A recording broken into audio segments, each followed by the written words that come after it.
আসসালামু আলাইকুম। একটা গুরুত্বপূর্ণ খবর।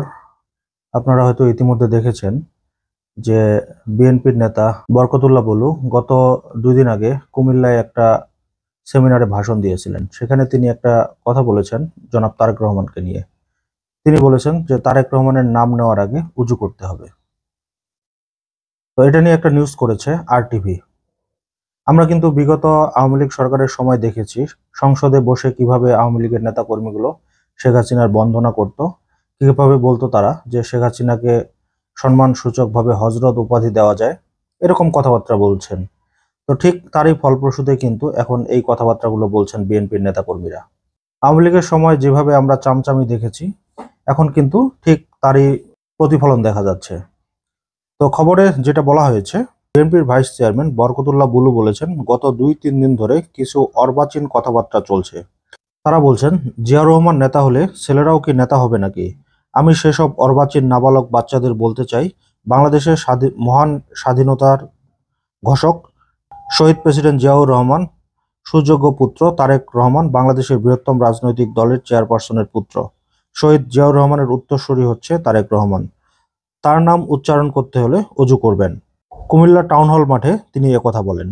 তিনি বলেন, আপনাদের মতো নাবালক উপদেষ্টা ও নেতারা এ ধরনের কথা বলে দেশকে বিভক্ত করবেন না। তারেক রহমান বাংলাদেশের অবিসংবাদিত নেতা, তিনি বাংলাদেশে ফিরে আসবেন। এখন পর্যন্ত হাসিনা সরকার পতনের ৬ মাসের অধিক সময় হয়ে গেল, এখন পর্যন্ত কিন্তু ফিরে আসার কোনো খবর আমরা পেলাম না।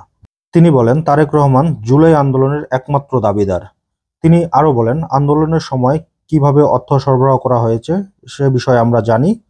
আমি হাসিনাকে একদিক দিয়ে ধন্যবাদ দিতে চাই, কারণ ১৫ বছর ধরে হাসিনা যেভাবে দমন পীড়ন চালিয়েছে, এতে করে বিএনপিকে আবার নতুন করে তারা সংগঠিত করেছে এবং বিএনপিকে আরো শক্তিশালী হতে সাহায্য করেছে। তবে তিনি বলছেন যে জুলাই অভ্যুত্থানের একমাত্র দাবিদার হচ্ছে তারেক রহমান। তাহলে ১৫ বছর এরা কি করেছে? ১৫ বছরে তো হাসিনা সরকারকে এক চুল নড়াতে পারেনি। এখন শুধু কথা বলা দরকার বলেই কিন্তু বলতেছেন এইসব কথাবার্তা।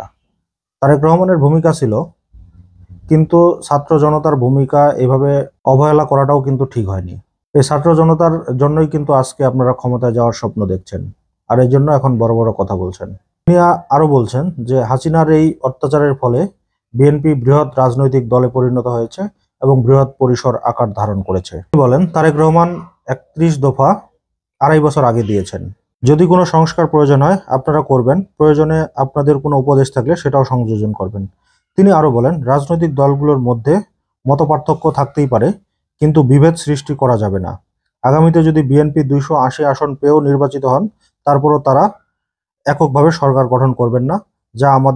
যারা আমাদের সাথে আন্দোলনে ওতপ্রোতভাবে জড়িত ছিল তাদেরকে নিয়ে আমরা সরকার গঠন করব। এই হচ্ছে বরকতুল্লাহ বুলুর বক্তব্য।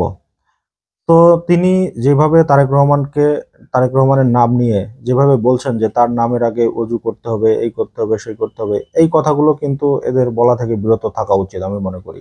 তবে ক্ষমতায় না যেতেই কিন্তু তারা এখনই যেভাবে দালালি শুরু করেছে, এই ব্যাপারগুলো কিন্তু হাসিনা সরকারের সময় আমরা দেখেছি এবং তার পতন কিভাবে হলো সেটাও কিন্তু আমরা দেখলাম। তো দর্শক, আজকের মতো এই পর্যন্তই। আল্লাহ হাফেজ।